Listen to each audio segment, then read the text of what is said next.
সীতানা প্রেমানন্দে একবার হরি হরি বল নিতাই প্রভু সীতানা প্রেমানন্দে একবার হরি হরি বল নিতাই গৌরী সীতানা প্রেমানন্দে একবার হরি হরি ওই আছেন হবে না মহাপ্রভুর যত সবার চরণ বন্দি দন্তে করি ঘাস ভজ শ্রী কৃষ্ণ চৈতন্য প্রভু নিত্যানন্দ শ্রী অদ্বৈত গদাধর শিবাসাদি গৌরী ভক্ত বৃন্দ জয় নিতাই জয় নিতাই জয় নিতাই।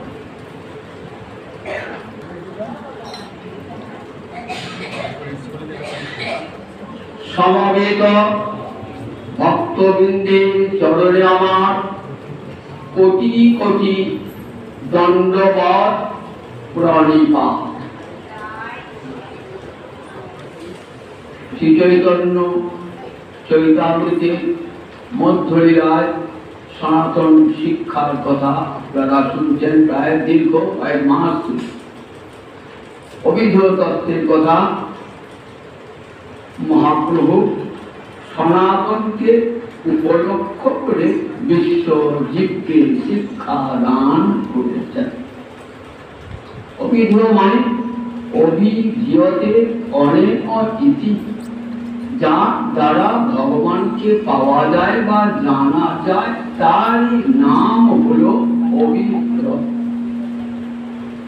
জ্ঞানীরা বলেন জ্ঞান অভিধেয়, যোগীরা বলেন যোগ অভিধেয়, তপস্যা বলেন তপস্যা অভিধেয়, ভক্তরা বলেন ভক্তি অভিধেয়।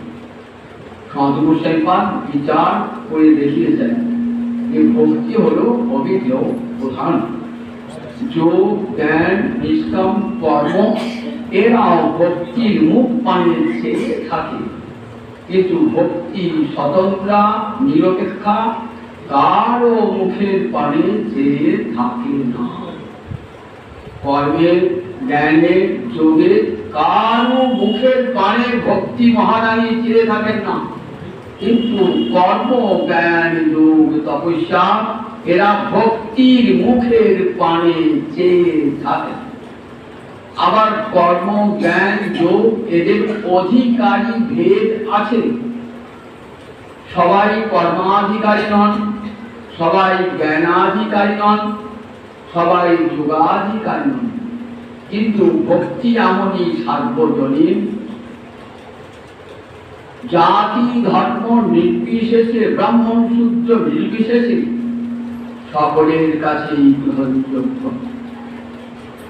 এমনকি মায়ের পেট থেকে ভক্তি সাধনা শুরু করা যায়, জীবনের শেষ প্রান্তে পৌঁছেও ভক্তি অঙ্গ যাজন করা যায়, যেটি আর কোনো সাধন করা যায় না। ব্রাহ্মণ ক্ষত্রিয় বৈশ্য শূদ্র নরনারী হীন জাতি অস্পৃশ্য পাপী পাষণ্ডী সবাই কিন্তু ভক্তি ধর্ম যাজন করতে পারে। তাই এখানে কি মনে হয়, যেটা সবার কাছে গ্রহণযোগ্য সেটাই হলো অভিধেয় প্রধান। জ্ঞান যোগাদি অভিধেয় হতে পারে, কিন্তু সার্বজনীন নন, সার্বভৌম নন, সার্বকালিক নন, সার্বদেশিক নন, সকলের কাছে গ্রহণযোগ্য নন। ভক্তি এমন একটি সাধন সবাই করতে পারে। এর জন্য পাণ্ডিত্য লাগে না, বিদ্যা লাগে না, তপস্যা লাগে না। প্রহ্লাদ বলেছেন না, প্রিয়তে অময়া ভক্তা হরিরণ্য ন দান ন ব্রত। দান চাই না, ব্রত চাই না, শৌচ চাই না, তপস্যা চাই না। প্রিয়তে অময়া ভক্তা হরির অন্য বিড়ম্বনম। এই যে জ্ঞান যোগ তপস্যা দান ব্রত হাত বলছেন, এগুলি বিড়ম্বনা মাত্র। শ্রীহরি একমাত্র নির্মলা ভক্তিতে প্রসন্না। এখানে সনাতনকে উপলক্ষ করে বিশ্বজিৎ আবার মহাপ্রভু এসেছিলেন তো ভক্তি ধর্ম পূজা করতে। এবারে দেখো, এই যে ভক্তি আগের দিন বলেছি, সাধুর সঙ্গে ভক্তির আধার। ভক্তি কোনো সাধন লভ্য নয়, কর্ম জ্ঞান যোগ সাধন লভ্য, ভক্তি কোনো সাধনে পাওয়া যায় না। তাহলে ভক্তি কেমন করে পাওয়া যায়? বলে ভক্তি কোনো উৎপন্ন পদার্থ নয় তো, উৎপন্ন পদার্থ হলে কৃত্রিম হতো। ভক্তি স্বাভাবিকই, অন্তরে স্বাভাবিকই প্রবৃত্তি, স্বাভাবিকই প্রবৃত্তি, তার উৎপত্তি না। আপনা আপনি সে ভক্তি ভজন সাধন করতে করতে, শ্রবণ কীর্তন করতে করতে চিত্ত যখন শুদ্ধ হয়ে যায়, আপনা আমি হৃদয় মাঝে ভক্তি মহারানীর উদার হয়ে যায়। এই ভক্তি স্বাভাবিকই, ভক্তি স্বাভাবিকই, স্বাভাবিকই। বললেন দেখো, এই কৃষ্ণ ভক্তি জন্মমূল হয় সাধু সঙ্গ। সাধুর লক্ষণ করে একদিন শুনিয়েছি, তিতিক্ষব কারুণিকা সুহৃদ সর্বদেহিনা প্রশান্তা প্রশান্তা বিমন্নব অজাত শত্রব সাধব সাধুষণা। এগুলো সব আগে থেকে শুনিয়ে গেছে। সাধু কেমন? আমরা সাধু বলতে বুঝি গেরুয়া কাপড় পরে আছে, আশ্রমে বসে আছে, একটা ত্রিশূল নিয়ে আছে, বিরাট জটা রেখেছে, সেতু ভাগবত, এসব সাধু কথা বলেন না। এসব সাধুর কথা বলেন নাই। সাধন নাই যে সাধু আপনি কেন বলবেন? সাধন না থেকে সাধন, সাধু কথায় এসে বলতে সাধনার থেকে তো সাধু, সাধুর তো সাধনাই নাই। কি করে আশ্রমটা 5 টাকা করবো, তার জন্য 5 বার উঠে যেতে হচ্ছে, 5 বার অমুক বিশেষ অমুক যেতে, কোথায় ভজন করবেন সাধু? আশ্রমে 50টা লোক থাকে, তাদের দেখাশোনা করতে সাধু ভজন করে বলেন। এটা বলেন তাই দেখো, গোসাই বাজেন ছয় গোস্বামী কোথাও আশ্রম তৈরি করেন না, একা একা থাকেন, এক এক ক্ষেত্রে এক এক বিষয়। কত শেখবার জিনিস আছে, এই গোস্বামী শাস্ত্র করেন না, কত শেখবার জিনিস। ছয় গোস্বামী কোথাও ওই ত্রিশূল নিয়েও বসেন নাই, ওই জটা নিয়েও বসেন নাই, গেরুয়া কাপড় পরে বসেন। বুঝের মাঝে করি ছেঁড়া কাঁথা নেড়া মাথা ঘাটে করি মাঠ ঢুকে সুধাই বলে বুঝছে হাতে যেটুকু আপনি গোল মাথা দিলেন, জামা দিলেন, ভজনটাই তাদের কাছে সবচেয়ে বড়। সাধু সাধু রূপ সনাতন ছয় গোস্বামী জীবনী করুন, দেখবেন এদের কেমন কেমন এদের জীবন সর্বস্ব কেমন করে হেরায় পরিত্যাগ করে কেমন করে সাধন জীবন যাপন করছে। তাই এরকম সাধুর সঙ্গে কি হয়? কৃষ্ণ ভক্তি জন্মমূল হয় সাধুর সঙ্গে। কৃষ্ণ ভক্তি জন্মায় এই সাধুর সঙ্গে। এই সাধুর সঙ্গে সাধনায় নয়, সাধুর সঙ্গে থাকলে সাধুর এমন কৃপা, অসাধুর চিত্তেও কৃষ্ণ ভক্তি সঞ্চারিত হয়ে যায়। অতি অসাধু সেও যদি সাধুজনার সংস্পর্শে আসে, তার চিত্ত সাধুতা সঞ্চারিত হয়ে যায়। সাধুর সত্যিকারের সাধুর এমন প্রভাব, চন্দ্রলগ্ন বনে বনে শৈলে শৈলে রমানিক্য কথা আছে, সব পাহাড়ে গেলে মানিক্য পাওয়া যায় না, সব হাতির মধ্যে মুক্তা থাকে না, আর সব বনে বনে চন্দন থাকে না। তেমনি সাধব নয় সর্বত্র, সাধু তেমনি সব জায়গায় থাকে। কচিত কদাচিৎ একটি দুটি সাধু দেখা মেলে, আর তাদের সঙ্গ না বলে পারে যার জন্য আমার জীবনে একটা বিরাট পরিবর্তন এসেছে। মুচুকুন্দ রাজা, এই কাহিনী আমি আগে বলছি, আবার শুনে। মুচুকুন্দ রাজা কোথায় গেছিলেন? স্বর্গের দেবতাদের যুদ্ধ করতে গেছেন। তখন স্বর্গের দেবতারা না মর্ত থেকে বিক্রমশালী রাজাকে নিয়ে যুদ্ধ করা, বসুদের সাথে যুদ্ধ। তা মুচুকুন্দ রাজাকে নিয়ে গেছেন। যুদ্ধ করার পর দেবতারা জয়ী হয়েছেন। এবার মুচুকুন্দ আসবেন, নেমে আসবেন। তবে কি মুচুকুন্দ, দেখো তোমার সংসারটা কিছুই নেই, সব শেষ গেছে। এখন তুমি স্বর্গে থাকবো, আমি স্বর্গে থাকবো, স্বর্গে আমি থাকবো, আমি ঘরে ঢুকে দিলাম,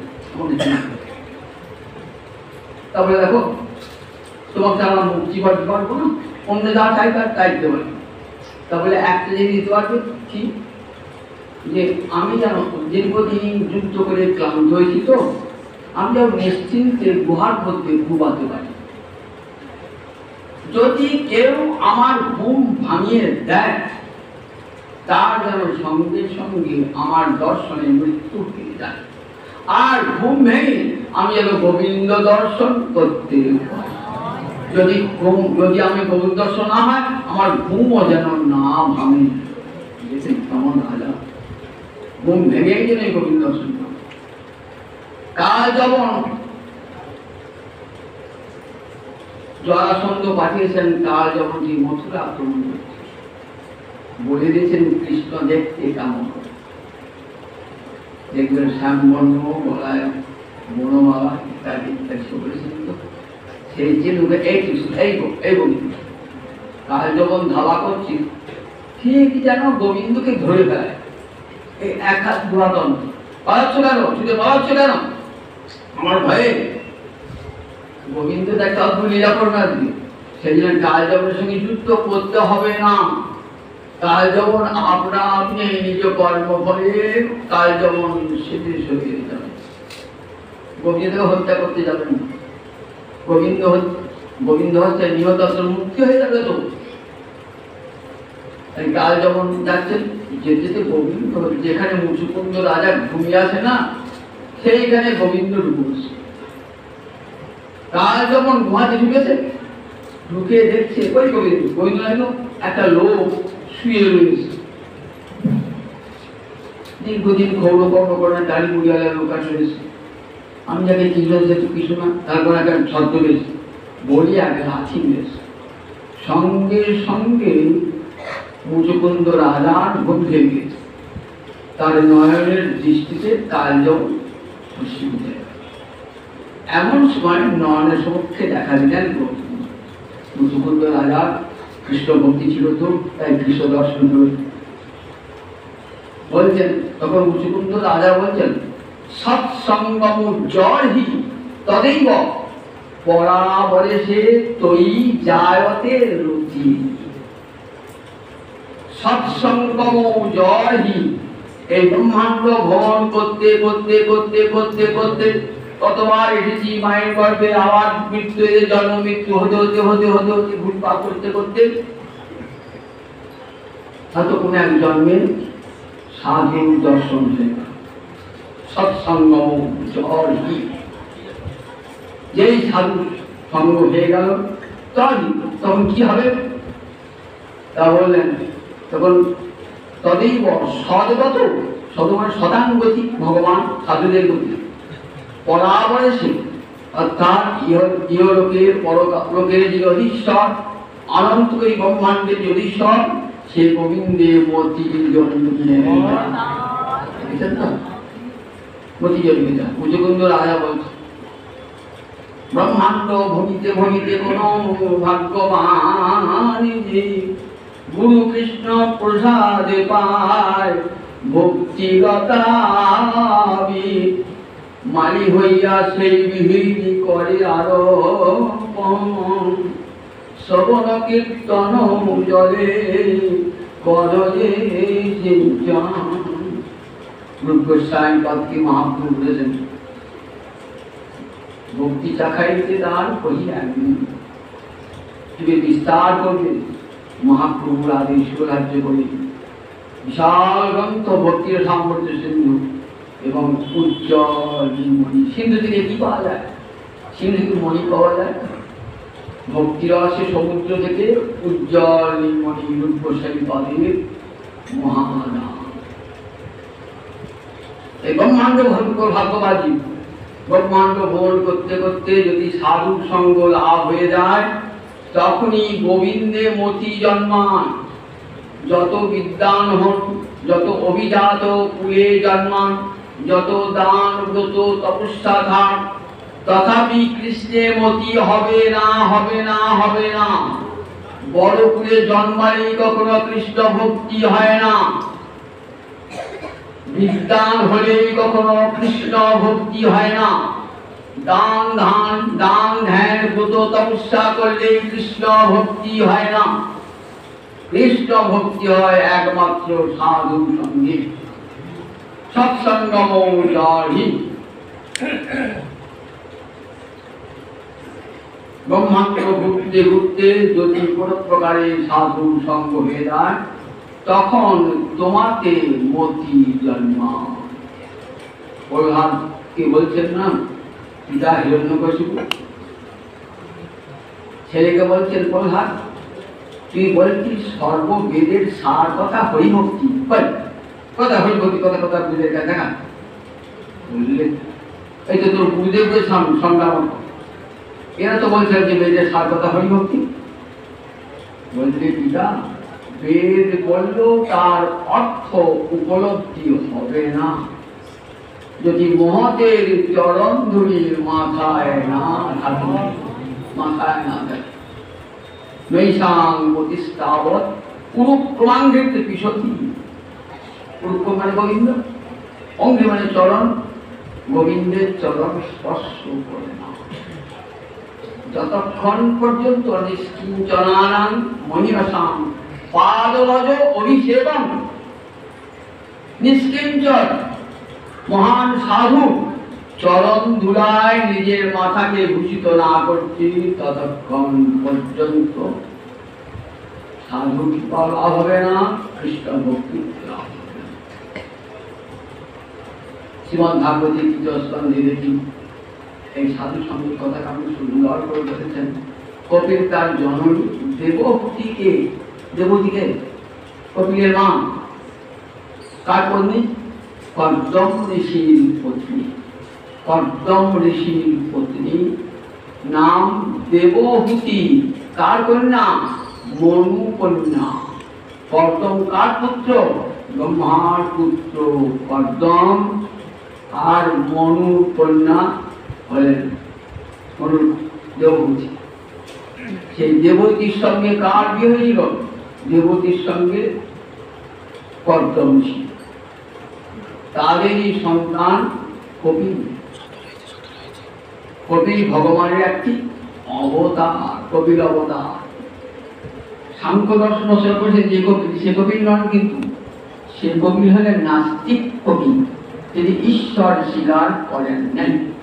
সাংখ্য দর্শন এক রচয়িতা কপিল, কিন্তু তিনি ঈশ্বর স্বীকার করেন নাই, নাস্তিক্যবাদী দর্শন রচনা করেছে। এই কপিল ভাগবতের কপিল, এই কপিল ভক্ত কপিল। নিজের জন্মকে বলছেন, মা দেবতী বলছেন, বাবা তোমার পিতা আমাকে ছেড়ে সন্ন্যাসে গিয়েছেন, তোমার বোনেদের সব বিবাহ হয়ে গেছে, এবার তুমি আমার একমাত্র সন্তান, তুমি আমার সংসার ছেড়ে যাচ্ছ, তাহলে আমার মুক্তির উপায়টা বলে দিয়ে দাও।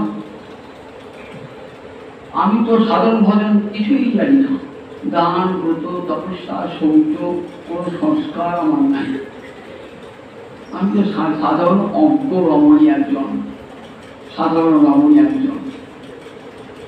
নিজেকে কত হীন ভাবছেন, ভগবানের জননী নিজেকে বলছেন আমি সাধারণ রমণী। সাধারণ রমণী ভগবানের জন্ম হতে পারেন?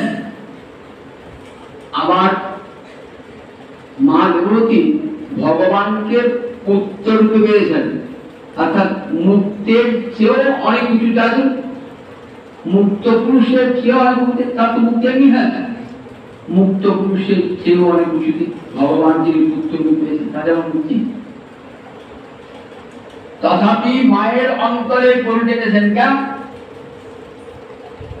মাকে বলবেন, ভগবান উত্তর দেবেন, আর জগতের দিক কান পেতে বসে বসে শুনবেন ভগবানের নিজ মুখে। তাকে কেমন করে পাওয়া যায়? এটি তিনি নিজে বলে দেন, তাহলে কত সহজ হয় বলুন দেখি একবার। ভগবান যদি নিজে বলে দেন, আমার পাড়া একবার আপনার কোনো গ্রামে গিয়েছেন তো, যদুবাবুর সঙ্গে পরিচয় আছে, কিন্তু বাইরে জেনেন না, এদের রাস্তা চললাম চপলা করছে, আচ্ছা এই যদুবাবুর বাড়িটা কোথায়? এই গিয়ে না একটু বাঁয়ে ঘুরবেন, একটু গলিয়া দেখবেন, গেলেন বাঁয়ে ঘুরলেন, গলিও দেখলেন, আপা তো পাচ্ছেন, আপা দেখে ছেলে আর একটা রোয়াকে বসে গল্প করে, হ্যাঁ যদিও বাড়ির কথা, এই বললাম সোজা পশ্চিমমুখে একটু বাঁ দিকে বের করেন, আবার গেলাম পশ্চিমমুখে বাঁ দিকে গেলাম, যদুবাবু সন্ধান এমনি করে আপনি এদিকে যান সেদিকে যান। এইবার যদুবাবু রাস্তায় বেরিয়েছে, জানছে তার ঘরটার কুটুম আসবে, চিনতে না পারে নিজেই বেরিয়েছেন একা, আর কাউকে জিজ্ঞাসা করতে হলো না। বলছে আসুন, যদুবাবু সরাসরি নিয়ে গেল তাকে। গোবিন্দ ঠিক তেমনি অন্যান্য ধর্মের কথা কাকে দিয়ে বলেছেন, যাজ্ঞবল্ক্যকে দিয়ে বলিয়েছেন, অন্যান্য ঋষিগণকে দিয়ে বলিয়েছেন, মনুকে দিয়ে বলিয়েছেন, কিন্তু ভক্তি ধর্ম নিজের ছাড়া আর কেউ বলেন না। এই ভক্তি ধর্ম এত উঁচুতে, এত মূল্যবান, যাতে অপচয় না হয়। আপনার বাড়িতে একটা অনুষ্ঠান হবে, ছেলের বিয়ে কি মেয়ের বিয়ে হবে, আমি সব বহু লোককে নিমন্ত্রণ করেছেন, তো ভালো ভালো মিষ্টি টিষ্টি আনিয়েছেন, ডাল ভাত লুচি মিষ্টি এগুলো সব এতেও বেড়ে দিচ্ছেন, কিন্তু নিরামিষ যে মিষ্টি করেছেন না, সেটা কিন্তু নিজে দিচ্ছেন অথবা নিজের কোনো ঘনিষ্ঠ আত্মীয় দিয়ে বিলি করছেন। কেন? যাতে অপচয় না, লোকের ক্ষতি নাই, কিন্তু অপচয় যেন না, সেটি নিজে দেন কিংবা নিজের ঘনিষ্ঠ। তাই বর্ণাশ্রমাদি ধর্ম কে বলেছেন? মণি বলেছেন, যাজ্ঞবল্ক্য বলেছেন, অত্রি মুনি বলেছেন। এরা বর্ণাশ্রমী ধর্মের কথা বলেছেন, ভক্তি ধর্মের কথা বলেন না। কারণ ভগবান ভাবেন উচিত সবাইকে যায় পারে, উচিত ভগবান নিজে বলেছেন, নবযোগীন্দ্র বলেছেন, দেবর্ষি নারদ ঘনিষ্ঠ লোক তো প্রহ্লাদ বলেছেন, নিজের লোককে দিয়ে ভক্তি ধর্ম পরিবেশন করেছে। বলছেন পুত্র আমার কি গতি হবে? তখন বলছে মা তোমার শৌচ আচার তপস্যা কোনো কিছু প্রয়োজন নাই, কিছুই প্রয়োজন না। আমার কেমন করে গোবিন্দ প্রাপ্তি হবে? নিজে ছেলে গোবিন্দকে পেটে ছেলে ঢুকিয়েছেন, দেখুন তথাপি বলছেন তোমার আমার কেমন মুক্তি হবে। মাকে মায়া মোহিত, ঐশ্বরী মায়া মোহিত করে দিয়েছেন। মা যশোদা যেমন গোবিন্দকে পেয়েও ভাবছেন না না আমার গোপাল ভগবান নয়, আমার গুরুদেবের করুণায়, আমার কুলদেবতা নারায়ণের করুণায় আমার গোপালকে পেয়েছি। কখনো ভাবতে পারছেন না তন্মত্ত আত্মতম অব্যক্তম, অব্যক্ত পুরুষকে ভগবান মা যশোদা নিজের পেটে ছেলে বলে ভাবছে। এই যে যোগমায়া, এই আবরণ না ছেলে লীলা হবে না, তো লীলা হবে না, যোগমায়ার আবরণে আছে। তাই মা দেবভূতিও আমারই যোগমায়ার আবরণে আবৃত করে দিয়েছেন না, বলছেন মা তোমার যোগ জ্ঞান ধ্যান তপস্যা কিছু করছো না, কিছু করছো না, তাহলে কেমন করে ভগবান পাবো? তদাং কুসঙ্গান মম বীর্য সংবিদ ভবন্তি হৃৎকর্ণ রসায়না কথা তজ্জোষ্ণাৎ আস্যবর্গবর্তনী শ্রদ্ধারতি ভক্তির অনুক্রমিষ্যতি। মা তুই এখানে তো পাঁচজন সাধু বসেছেন না, সেই কাজ চলে যাবে, সেই কাজ চলে যাবে। বিষয়ের সঙ্গে যেও না, বিষয়ের সঙ্গে যেও না, বিষয়ের মুখ দেখো না। মা দেখছি ভক্তিহীনা জনা, ভক্তিহীন জনের মুখ দেখো না, তার সঙ্গে কথা বলো না, বললে তোমার অন্তরে ভক্তিটা নষ্ট হয়ে যায়। যার মুখে ভাই হরি কথা নাই তার কাছে তুমি দিও না, যার মুখে ভাই হরি কথা নাই তার মুখ তুমি দেখো না। ভক্তির সকলে গান আছে, এখানেও বুঝতে না দেখছি ক্ষীণ পুণ্যা ভক্তিহীনান জনান, ভক্তিহীন জনকে তাদের সঙ্গ করো না, সঙ্গে করলে বিষয়ের মতি আসবে। ভক্তের সঙ্গ করো, দেখবে ভক্ত হরি কথায় মুখ। জানেন যদি মিথ্যা বাক্য বলি তাহলে আমার পরমায়ুটা অসৎকায় হবে। যে পরমায়ুটা আমাকে গোবিন্দ দিয়েছেন তাকে আমি কাজে লাগাতে পারলাম না, কাজে লাগাতে পারলাম না, আমি অসৎ ব্যয় করলাম। পরমায়ু আমার টাকার চেয়েও মূল্যবান পরমায়ু। টাকা চলে গেলে আবার আসবে, দেখবে এত লোক নিঃস্ব হয়ে গেছে, টাকা চলে গেছে, আবার দেখবেন সে খেটে খুটে আয়কার সম্পদ অর্জন করেছে। কিন্তু পরমাণু এমন একটি বস্তু না, আমি যদি 70 বছর বয়স বলেন যে 20 বছরের চেহারাটা আমাকে দাও, আর 82 করে দিন, করে দিন আসবে। তাহলে পরমাণু, এই যে পরমাণু কত মূল্যবান বলুন একবার, সেটা যেন এক মুহূর্ত বিনষ্ট না হয়। আয়ুষ অসৎ ব্যয়, পরমায়ুর অসৎ ব্যয় হয় হরিকথা ছাড়া বিষয়ের কথা। বিষয়টা যেমন আমার অমুক রোগ হয়েছে, একটা থেকে দেখছি সেইটা থেকে ছাড়ছে না, কোনটা থেকে ভালো ওই দেশের রাজনীতি কে জিতলো, কি হারলো, কি হারবো, আর বলেন তাদের তাতে হরিতে অনুষ্ঠিত, গোবিন্দে অনুষ্ঠিত ছিল কালে। গোবিন্দের কথা তারা বলবেন না, শুনবেন না, মনে হচ্ছে বিরক্তি অনুভব করলেন, বিরক্তি অনুভব করলেন। সেই বলে বিশেষ সমৃদ্ধি ওরা দেখবেন 5 জন হরিভক্ত একত্রিত হয়ে তার ইষ্ট গোষ্ঠী করছে। যে ভালো বলতে পারে, এই তুই বসো, তুই বলা বলি শোনা, বলতে না পারে বাচ্চা বই এসে বসে পড়, আমরা শুনি। একেবারে ইষ্ট গোষ্ঠী যাবে সাধু সভা, দেখবি সাধু কি করছেন, শতাঙ্গ প্রসঙ্গ, তাই প্রসঙ্গ বলেন, ওরা উপসর্গ দিলেন। উপসর্গে কি করে, ধাতুর অর্থের গৌরব বৃদ্ধি করে, ব্যাকরণে বলা যাবে। ধাতু অর্থের পরিবর্তন ঘটায়, আবার ধাতুর অর্থের গৌরব বৃদ্ধি করে, আবার ধাতুর বিশেষ অর্থ প্রকাশ করে। উপসর্গের এই 3টে গতি। তারপরে উপসর্গ মানে প্রকৃষ্ট সঙ্গ। প্রকৃষ্ট সঙ্গ, বিষয়িক সঙ্গটা কি হয়, বিষয়ের দিকে মন নিয়ে যায়। সাধুর সঙ্গটা প্রকৃষ্ট সঙ্গ, অর্থাৎ মনটা গোবিন্দের দিকে নিয়ে যায় সাধুর সঙ্গ করলে। সদাঙ্গ প্রসঙ্গান মমবীর্য, দেখবে যারা মমবীর্য সংবিত হৃৎকর্ণ রসায়নের কথা, আমার মহিমার কথা, আমার রূপ গুণ লীলা পরিবারের কথা, তারা যেন উচ্ছ্বসিত হয়ে গণনা করছে। তাহলে সবাই মিল সদাং প্রসঙ্গান মমবীর্য সংবিত হৃৎকর্ণ রসায়ন না, কান দিয়ে ঢুকলো কথাটা, হৃদয়ে চলে গেল, আমার হৃদয়টা পাথর হয়ে গেছে বিষয়ের চিন্তা করে করে। সে পাথরকে গলাবো কি করে, কঠিন জিনিসকে লোহাকে গলাতে গেলে কি করতে হবে, ভয়ঙ্কর তাপ দিতে হয়, তবে ঘুরে যায়। তো হরিকথার উষ্মা আছে, তাপ আছে, হরিকথা শুনতে শুনতে হৃদয় ঘুরে যায়, তখন চোখ দিয়ে জল কি বার হয়, হৃদয়টা ঘুরে যায়।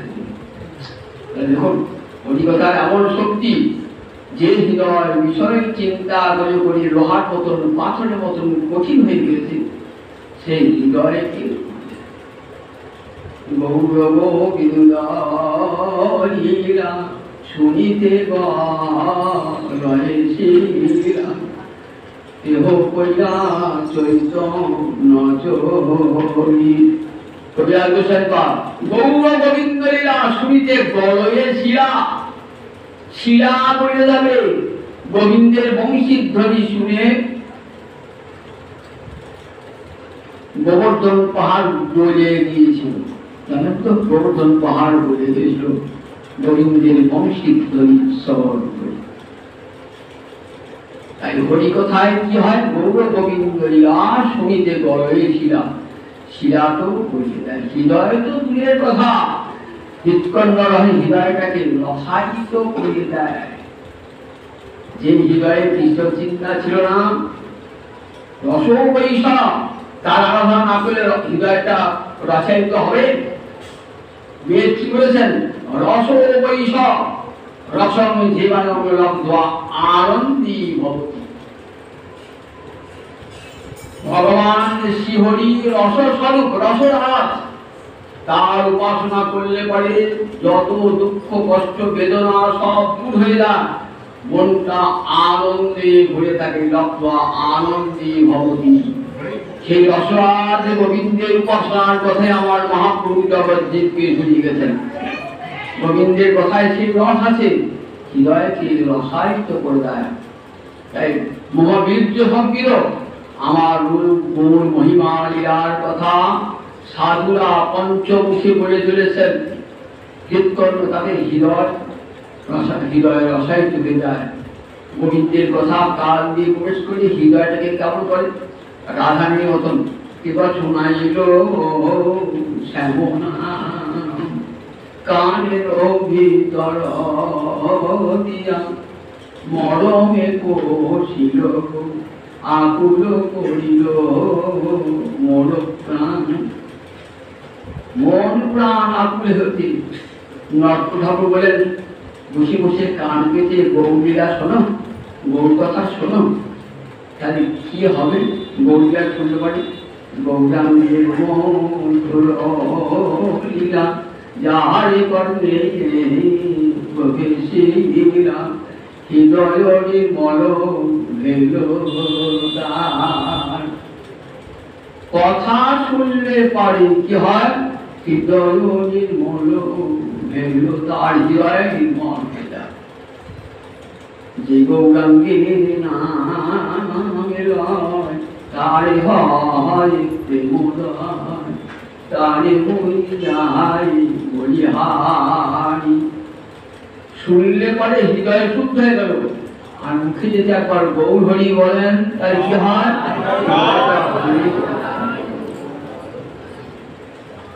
তাহলে দেখুন এই গৌর নাম, শ্যাম নাম, কৃষ্ণ নামে কি অপার অপার।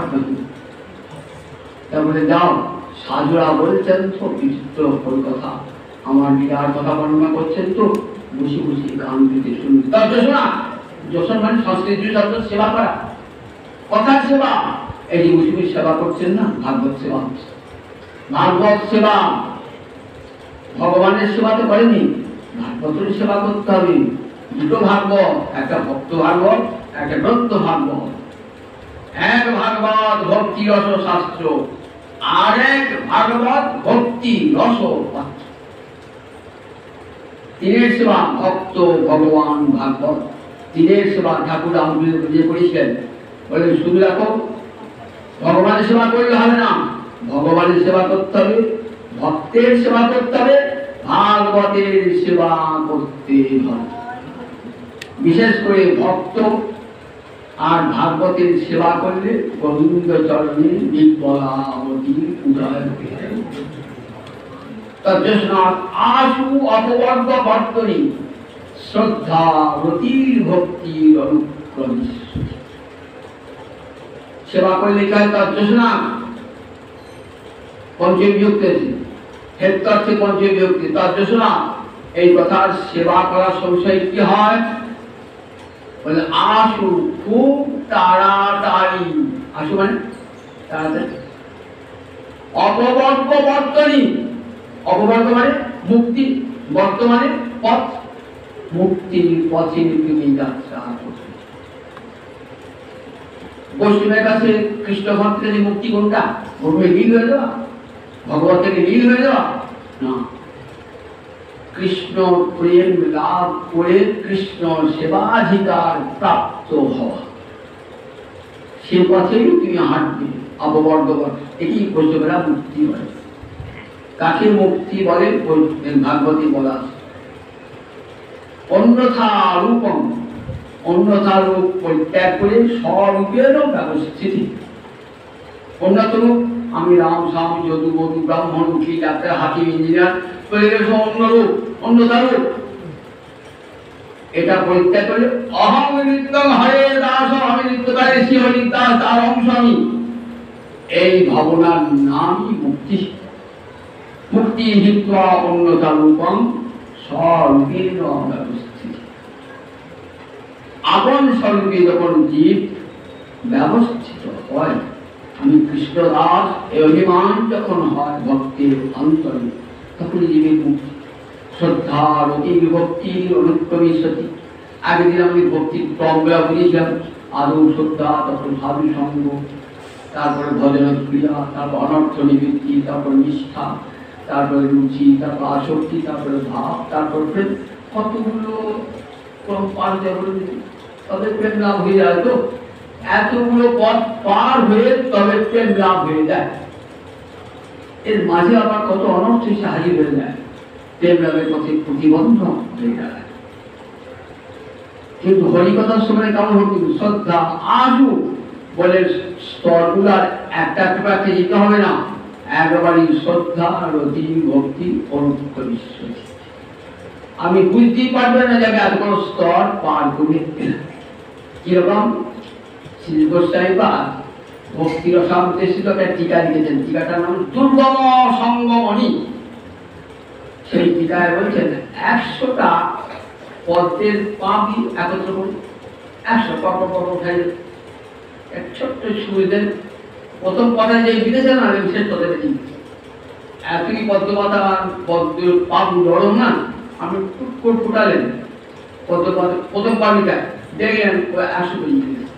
মানে ঠিক সেই রকম শতপত্র বের হলেন, বলেন ওই কৃষ্ণ কথা শুনতে শুনতে শ্রদ্ধা রতি ভক্তি অন্তর। আর আমাকে স্তরগুলো বার হতো না, আমি যে কখন পেরিয়ে এসেছেন প্রেমের পথে এসেছেন আর ওনাকে জানতেই হলো না। আমার কোনো সত্য আসে না, রতি আসে না, বলে এসে গেছে সব আপনি কখন আপনার বাসনা বসন যে খুলে গেছে জানতেই পারবে না। মাথার শরীরে বেলায় মদ খেয়ে রাস্তায় হাঁটছে, হাঁটতে হাঁটতে ভোরবেলা যখন পুঁছে দেখে অঙ্গে আর বসন নেই, কোথায় যে তার বসন খুলে পড়েছে সে জানিই না। ঠিক তেমনি কৃষ্ণ প্রেমে মাতার হয় না, তখন যে আমার বাসনা বসন খুলে পড়ে জানতেই পারবেন না। তার জন্য কোনো চেষ্টা করতে হবে না, যোগাসনে বসতে হবে না, ধ্যানাসনে বসতে হবে না, কেবল হরি কথা শ্রবণ করুন, তাজ্য শোনা আসু অপবর্ত বর্তনী শ্রদ্ধা রতির ভক্তির ঈশ্বর। তাদের শ্রদ্ধা আসবে, রতি আসবে এবং কৃষ্ণ লাভ হয়ে যাবে। বলে তাহলে সাধু সঙ্গ, কৃষ্ণ ভক্তি জন্মমূল হয় সাধু সঙ্গ। এই কৃষ্ণ ভক্তি সাধু সঙ্গ হয়ে পড়ে কি হয়, অন্তরে দৃঢ় শ্রদ্ধা হয়ে যায়। কৃষ্ণে ভক্তি করিলে সর্বকর্ম কৃত হয়। বলেন আর অন্য কোন ধর্ম করতে হবে না। যদি কৃষ্ণ ভক্তি করেন তাহলে তার সব ধর্ম কর্ম করা হয়ে যাবে। যেমন যথা তরুণ মূল নিষেচনেন তৃপ্পন্তি তৎসন্ধ ভুজ শাখা প্রাণ উপহারাচ্ছ যথেন্দ্রিয়াণি।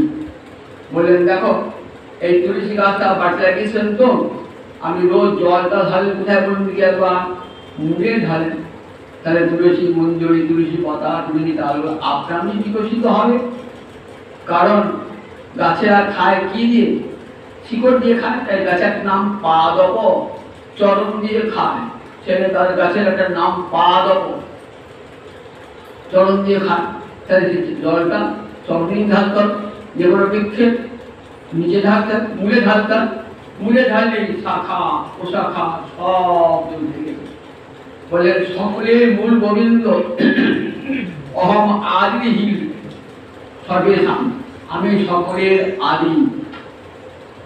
বলেন গোবিন্দ অনাদির আদি গোবিন্দ সর্ব কারণ কারণ গীতাতে মত্ত সর্বং প্রবর্ততি, আমি আমাহতি জগতের সব কিছু।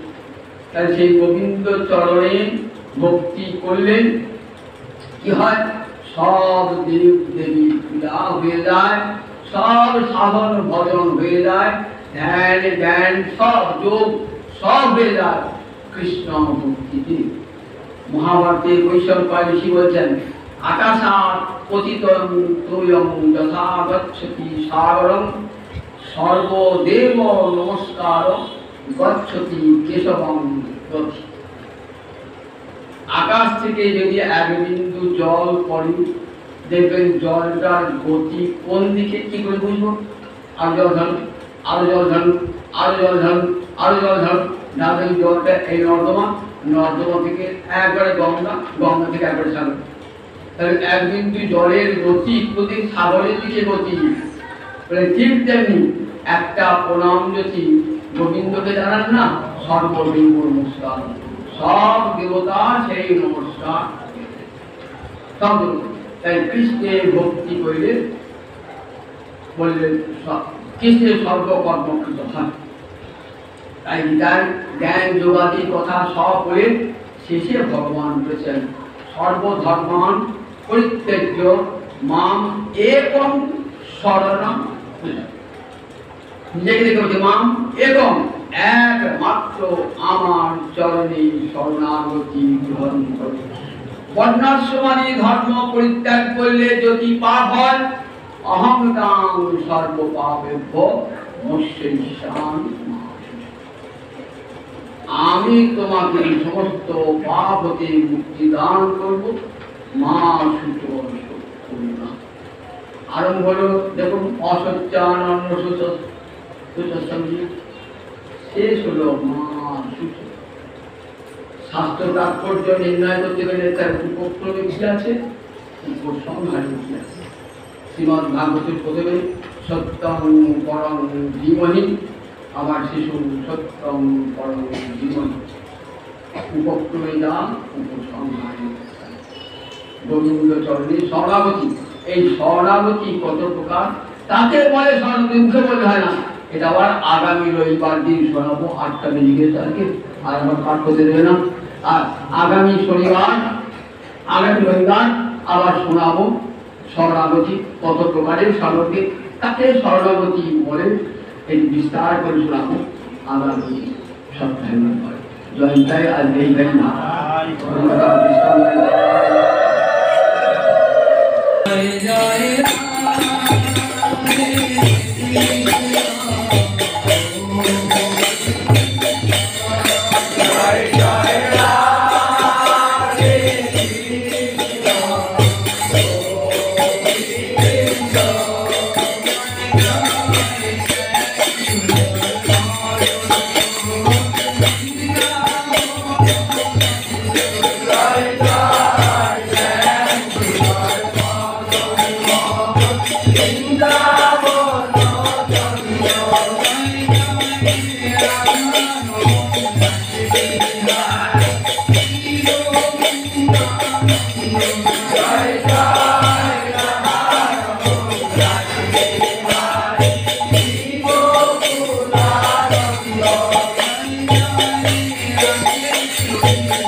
Thank you.